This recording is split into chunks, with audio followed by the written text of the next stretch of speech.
¿no? Candidatos a presidente, y dentro, más allá de esos números que se dieron, que se brindaron, donde, por ejemplo, estaba primero el actual gobernador de la provincia de Buenos Aires, Axel Kicillof, ¿no? También figuraba el de Cositorto, ¿no? Usted sabe muy bien, Leonardo Cositorto, que está en este momento preso, acusado de estafas reiteradas, y me sorprendió muchísimo, entonces empecé a indagar un poquito más. Y en un momento, dentro de lo que fui preguntando y averiguando, me dijeron, entre otras cosas, de la posibilidad de que Cositorto, Leonardo Cositorto, pudiera recuperar su libertad. Y es por eso que me animé a escribirle y para hablar con él, con el doctor Guillermo Dragoto, que es abogado, uno de sus abogados, cordobés, ¿no? Y quiero saber si esto realmente puede ser así y en qué se basan, digamos, las personas que me contaron de esta posibilidad. Y lo tenemos ahí en línea al doctor Guillermo Dragoto. Doctor, ¿cómo le va? Pablo Layo lo saluda, ¿cómo está usted? ¿Qué tal, Pablo? Buenas tardes. Un Bien, gusto. acá estamos. Bueno, escuchó un poquito mi introducción y la pregunta concreta es esa, ¿no? ¿Puede llegar a recuperar Cositorto la libertad? Mirá, en primer lugar, sí, y también te digo que respecto a las encuestas, más allá que pueda sorprender que Leonardo estando detenido pueda estar, digamos, candidateándose y demás, quiero aclararte que Leonardo no tiene ninguna condena firme, él todavía está como procesado hasta que no quede firme la condena. Y ustedes sabrán también, si han seguido el tema, y seguramente también tu audiencia, que él ha sido juzgado y con una condena en Corrientes que está todavía con recursos, ahora está en la Corte, y sobre todo ha habido a principios de año una novedad jurisprudencial muy importante, que es que la Corte determinó que las causas de este entramado de generación Zoe, estas posibles asociaciones ilícitas, estas posibles estafas, y hablo de posibles porque, insisto, él no está con una condena firme, tiene que pasar todo a la justicia federal. Por lo tanto, entendemos nosotros que en los próximos días el juicio que se le hizo tanto en Corrientes como en Salta van a quedar anulados y todo se va a unificar en la justicia federal en Buenos Aires. Ah, y por eso de ahí, digamos, de esta posibilidad, entonces. Correcto. Si tenemos en cuenta que ella lleva 4 años detenido como procesado, insisto, porque él no tiene condena firme y que no tiene una condena que le pueda impedir ser candidato, evidentemente que si la Corte resolviera ahora también la nulidad de las sentencias, insisto, de Salta y de Corrientes, y la causa se va a Buenos Aires, él podría recuperar la libertad y podría recuperar todos sus derechos.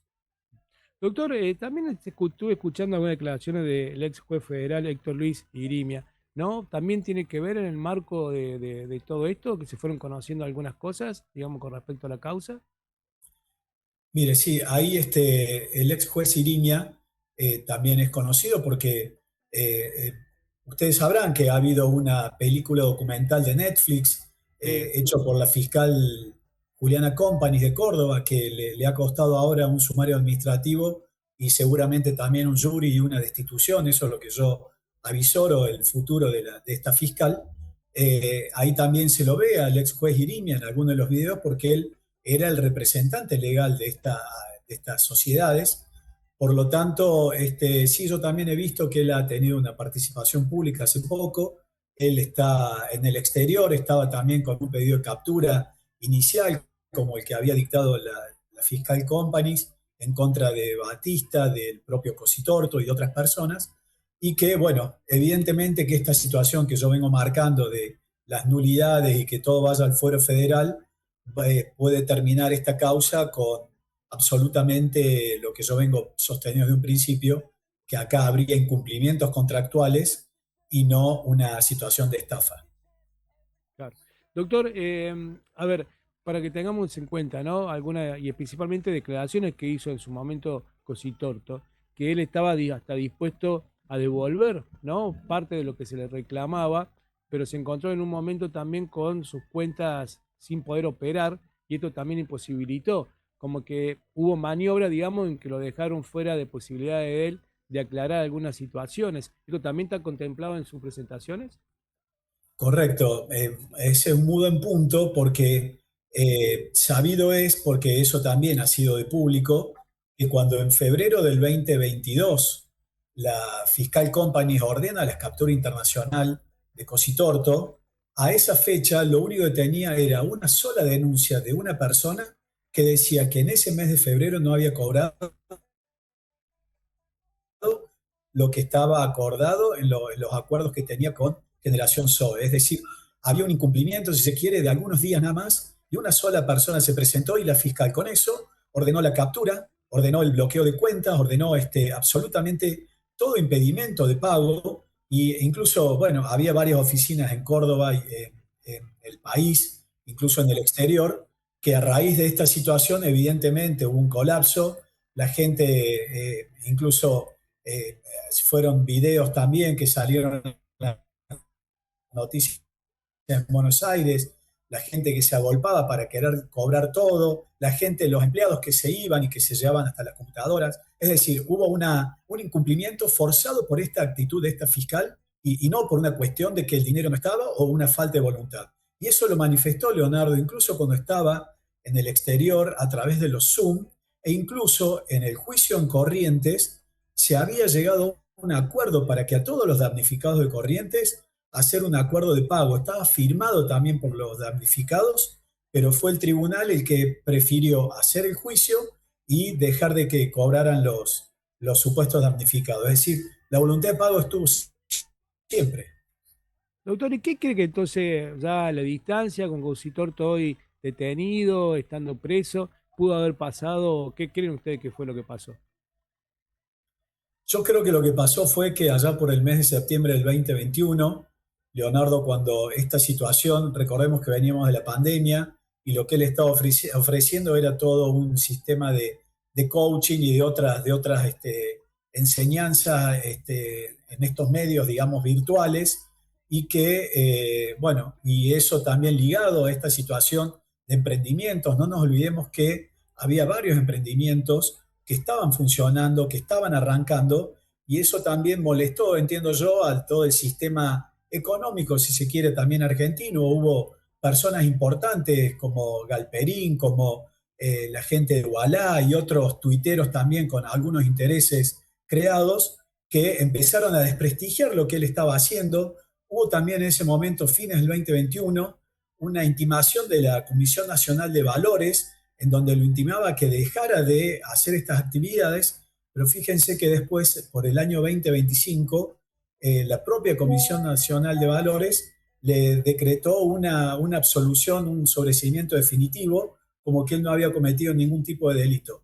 Por eso resulta muy extraño que todavía él esté detenido, que se siga pensando que acá hubo estafa, que hubo intermediación, cuando evidentemente había un tipo de enseñanza de coaching disruptivo con un rendimiento económico a quienes estudiaban y a quienes apostaban a este emprendimiento que era multipropósito y que, bueno, se ve que tocó intereses que no debía tocar, empezó a crecer mucho y de alguna manera lo callaron. Claro. Usted sabe que en esa época, ¿no? Cuando empezó el juicio, usted está hablando de 2021, de un coaching, ¿no? Y coaching ontológico, algo que hoy está como recontra moda, ¿no? Hoy lo escuchamos a un montón y escuchamos a un montón de gente también enseñando a través de las redes sociales cómo ganarle al sistema un mayor porcentaje de dinero, cosa que de los cuales creo que se lo acusaban también a Cositor.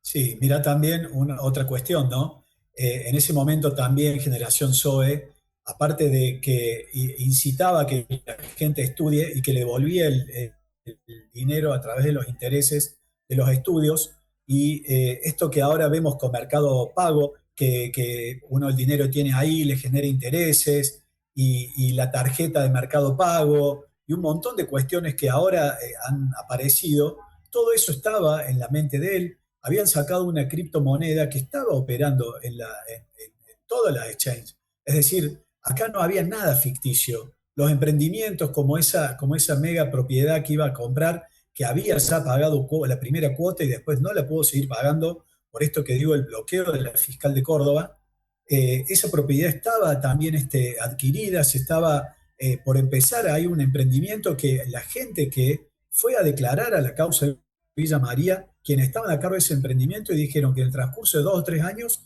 iba a dar unas ganancias de más de 24 millones de dólares, una propiedad que se iba a comprar en cuotas en 8 millones de dólares. fíjense cómo en 3 años iba a triplicar. Entonces, ¿cómo no iba a poder pagar los intereses que prometía si el dinero se iba a mover, si el dinero iba a estar, digamos, todo el tiempo activo? Pero acá, lo que hizo la fiscal hizo que la moneda se cayera definitivamente, bloqueó las cuentas y evidentemente, yo les pongo un ejemplo, si usted tiene un negocio, así sea una pizzería, un restaurante, y una fiscal, porque dice que hay deudas, le baja la persiana y usted no puede seguir atendiendo a los comensales, no puede seguir brindando el servicio como corresponde, evidentemente que va a entrar una cesación de pago y ni siquiera los empleados ni nadie va a poder cobrar. Doctor, ¿cuándo creen que puede haber novedades? Mire, esta resolución de febrero del 2026, donde la Corte eh, dictaminó, siendo el máximo tribunal, que las causas debían unificarse todas en la justicia federal, resta ahora que esa misma cuestión de competencia que está planteada entre Corrientes y el juzgado del juez Lijo, falta que se expida sobre esa, pero yo entiendo que al ser exactamente los mismos hechos, son dos situaciones de espejo, por lo tanto la resolución debería ser la misma y en los próximos días calculo que tendremos la novedad de la nulidad de todo lo actuado en Corrientes, que la causa y los detenidos pasen a Buenos Aires y allí con un pedido de recupero de libertad ellos puedan recuperar la libertad y que la causa continúe, pero con ellos en libertad. Recordemos, llevan 4 años detenidos ya, ¿no? Claro, la verdad que sí. Bueno, estaremos atentos a eso. ¿Y usted cree que ya en los fueros federales podría tener un poquito más de seguridad en cuanto a la hora que se lo juzgue? Mire, más allá de la seguridad y que uno pueda también demostrar esto, yo le pongo un ejemplo. Él está estando fuera del país, porque eso también lo quiero remarcar un minutito más. Cuando la fiscal ordena las capturas internacionales, no es que él se había fugado. Él estaba en México y de allí recorriendo otros lugares donde estaba el emprendimiento, estaba con concursos, había hecho justo en esa época, tenía un congreso muy grande en México, tenía gente que había invitado a Xcaret digamos, dentro de lo que era Generación Zoe, y en ese contexto es que lo encuentra fuera del país. Nosotros en el primer momento le dijimos a la fiscal, lo ponemos a disposición, él se va a presentar, va a declarar, va a estar a disposición suya, pero permítale estar en libertad para que esto no se caiga. La fiscal cerró todas las puertas, pero yo entiendo que él, estando en libertad, puede volver a retomar esto y evidentemente que, como decía, la voluntad fue el criterio que tomó la justicia federal con una prudencia de decir, bueno, lo vamos a investigar, pero nunca dictó una orden de detención. Yo entiendo que si acá en lugar de detenerlo hubieran permitido que esto se pudiera manejar, incluso hasta con una declaración de quiebra, si se quiere, para que el activo no se pierda, evidentemente que la gente hubiera cobrado y no como ahora que lleva 4 años detenido y la gente, nadie, absolutamente nadie, ha podido recuperar un solo centavo. Doctor, seguramente lo estaré molestando más adelante con esas novedades. Gracias por Con mucho atendernos. gusto, Pablo. Un Gracias, gusto, un gusto. Gracias a gracias. usted. Hasta luego.